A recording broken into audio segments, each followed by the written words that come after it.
Yo, balik lagi sama gue di channel Valentin dan salam profit. Oke guys, jadi pada kesempatan kali ini gue mau mengupdate lagi seputaran Bitcoin. Nah ya, jadi memang hari ini market terpantau masih melanjutkan hijaunya ya, bahkan nge-spike Bitcoin sampai 32 ribuan dolar.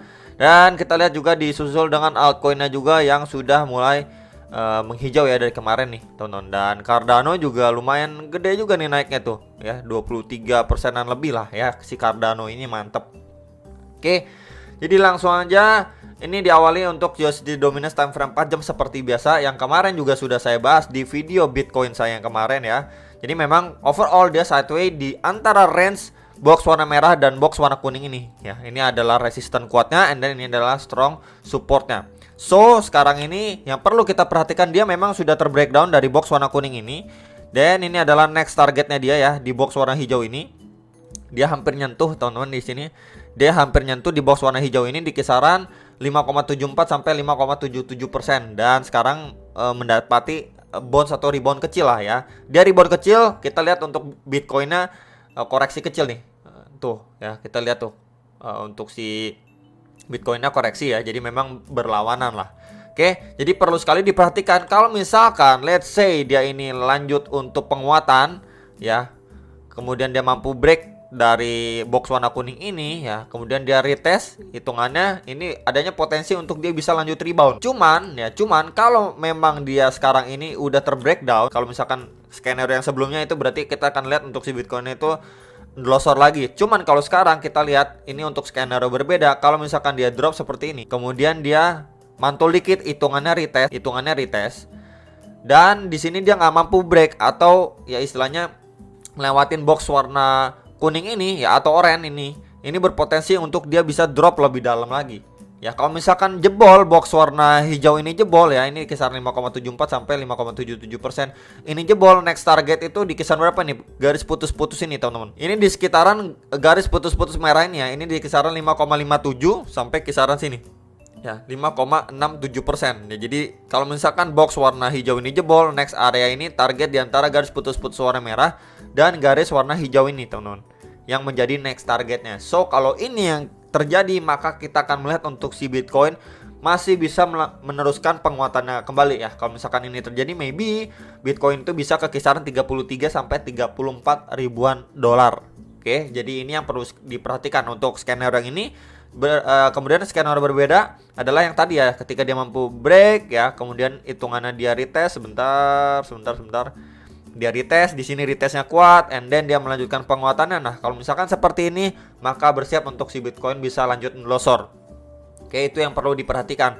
Next, ini untuk si Bitcoin dominasinya dia cuma sideways aja dari kemarin pembahasannya, dia cuma sideways aja di antara dua box warna merah ini, teman-teman. Ya, kita bisa lihat di sini beberapa kali mencoba dia tembus and then belum berhasil. Kalau misalkan dia retest hitungannya ke EMA 34 dan 55 ya, ke bagian bawah ini time frame 4 jamnya, itu perlu sekali diperhatikan apakah dia kalau misalkan dia mantul kencang lagi, balik lagi, ngetes lagi, bahkan break. Wah, ini pertanda kurang bagus untuk altcoinnya. Tapi kalau misalkan dari ketika dia retest ini lanjut breakdown ke next target support kisaran 44,6 44,7%, maka kita akan melihat untuk altcoinnya dikasih napas lebih lagi gitu, booster lagi untuk altcoinnya. Karena kemarin kan udah cukup endorsernya lumayan dalam ya altcoin gitu ya. Jadi hal seperti ini yang perlu diperhatikan ya untuk area-area pentingnya untuk si Bitcoin dominance time frame 4 jam.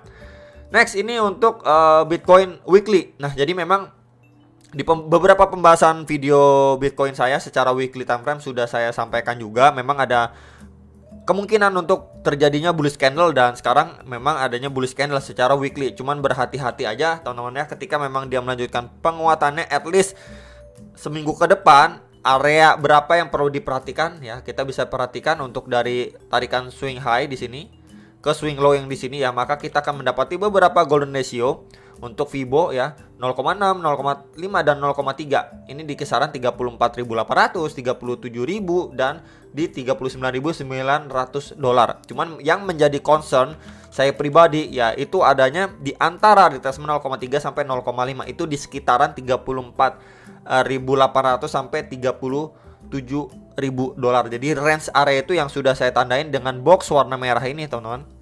yang perlu sekali diperhatikan dan diwaspadai. Jadi kalau misalkan dia masih lanjutin penguatan, nge-spike at least sampai ke kisaran 34.000 35.000 dolar, itu perlu sekali diperhatikan dan diwaspadai karena memang adanya potensi kena reject ataupun kita bisa bilang ya tekanan pressure bisa aja masuk lagi karena memang dari pergerakan sebelumnya juga menjadi area support and then resistance dari pergerakan Bitcoin sebelumnya. Kalau itu yang terjadi ya kita mendapati rejection yang cukup kuat, and then bisa kita bilang juga sebagai dead cat bounce. Dia turun ya kemudian dia mantul, ya memang mantul naik cuman create yang namanya ini dari high, dia create yang namanya lower high-nya dia untuk glosor lagi atau drop lagi lebih dalam lagi gitu ke kisaran 23.000 dolar, 24.000 dolar gitu ya. Bisa aja. Jadi memang area ini yang perlu sekali diperhatikan dan diwaspadai ya. Jadi memang kita perlu sekali lihat reaksinya itu di kisaran ini seperti apa reaksinya. Ya, apakah dia sideways atau langsung kena reject kuat gitu ya. Harus hati-hati teman-teman, oke? Next, ini untuk secara daily-nya dia sudah mampu break dari si channel ini. And then break juga dari area 31.000 dolar dan dia testing terhadap EMA 34 atau garis warna biru time frame daily. Persis dia testing kisaran situ, kemudian di sini mendapati rejection kecil. Ya, jadi perlu sekali diperhatikan kalau misalkan dia retest ya, at least retest ke kisaran 31 ribuan dolar, kita lihat dulu nih sideways-nya itu seperti apa? Apakah cenderung secara korektif ya, istilahnya koreksinya maksudnya ya, koreksinya itu cenderung secara korektif, kita juga bisa bilang sideways aja di kisaran 31.000 dolar. Kalau seperti itu yang terjadi, bisa aja dia melanjutkan penguatannya at least ke kisaran 34 ribuan dolar. Di situ ada juga EMA 55 garis warna merah ini secara daily time frame. Ya, cuman kalau misalkan setelah dia membuat range di sini, sebentar kita ataupun saya tandain ya. Setelah dia buat range di sini, ya kita perlu perhatikan juga udah masuk bulan Juni, nanti kita tahu juga kebijakan Fed seperti apa di bulan Juni dan lain sebagainya. Itu cukup bisa dibilang waspada lah ya, atau berhati-hati sekali. Bisa aja dia benar-benar cuma sideways di sini aja, and then gak lama dibanting turun gitu. Ya hal seperti ini yang perlu sekali waspadai ataupun diantisipasi sama kita semua gitu. Jangan terlena, oke dia udah ngepump, wah 1 2 3 bullish candle kenceng nih, ini cuman red candle kecil kayaknya masih bisa lah nendang tinggi lagi, wah optimis dan lain sebagainya. Kita lupa kalau misalkan bulan Juni itu adalah bulan yang cukup penting ya, karena kita udah bahas dari sebelumnya ya mengenai kebijakan si The Fed gitu kan di bulan Juni untuk melawan yang namanya ataupun menurunkan inflasi. Ya, jadi memang untuk market masih belum baik-baik saja, masih perlu sekali kita perhatikan gitu ya. Perhatikan sekali, mungkin yang pasang future harus stop loss ketat dan lain sebagainya gitu ya. Kemudian yang di spot mungkin DCA dan lain sebagainya ya. Tetap aja nggak bisa all in gitu teman-teman ya. Jadi memang ini seperti yang kemarin juga sudah saya sampaikan, memang ketika dia nge-spike naik ya, ataupun nge-reach atau testing ke beberapa area target resistance, itu bisa diperhatikan dan dipergunakan ataupun bisa dimanfaatkan untuk DCA atau cicil beli bear ya, itu. Kemudian secara overallnya memang kita masih bermain di dalam pattern falling wedge pattern ini. Oke, jadi kurang lebihnya dia bermain di sini, bermain di falling wedge pattern ini. Oke, jadi let's say pun dia nge-spike naik pun ya ke kisar-kisaran 36 ribuan, 37 ribuan dolar gitu ya, itu perlu sekali diperhatikan. Atau cuman nggak nyampe sana pun ke kisaran 34 ribuan dolar aja udah kena reject. Bisa nggak? Bisa teman-teman ya. Jadi seperti itu yang perlu diperhatikan atau diwaspadai. Jadi secara overallnya dia masih bermain di dalam falling wedge pattern ini. Nih, jadi balik lagi kalau misalkan dia ini nge-spike naik gitu ya, jangan FOMO. Karena kenapa saya bilang jangan FOMO? Kita lihat dari segi fundamental belum mendukung. Oke, belum mendukung. Kecuali fundamental udah mendukung, oke, kita lebih condong untuk ke bull. Cuman kalau misalkan seperti ini, berhati-hati. Takutnya ini cumanlah sebuah jebakan aja untuk menghijaukan market ya, biar nggak lesu terus gitu kan. Setelah dia drop sideways, kemudian dikasih breakout naik dulu gitu ya, sebelum bisa aja dibanting lagi karena kebijakan The Fed dan lain sebagainya ya. Jadi itu hanyalah saran saya untuk teman-teman bisa berhati-hati, analisa kembali sebelum make decision atas transaksi kalian masing-masing ya. Oke, kemudian tambahan untuk time frame 4 jamnya, ketika memang kemarin juga sudah saya sampaikan next target di box warna merah ini, ketika dia udah mampu nge-spike lewatin, itu targetnya next di antara dua garis oranye ini, kisaran 31.900-an kemudian di 32.600-an dolar ya. Kemudian kita bisa lihat juga dia udah testing di antara dua target resisten ini ya, tuh dia bikin tail candle atau jarum ke atas, kemudian kena reject, testing lagi, kembali ke box warna merah ini.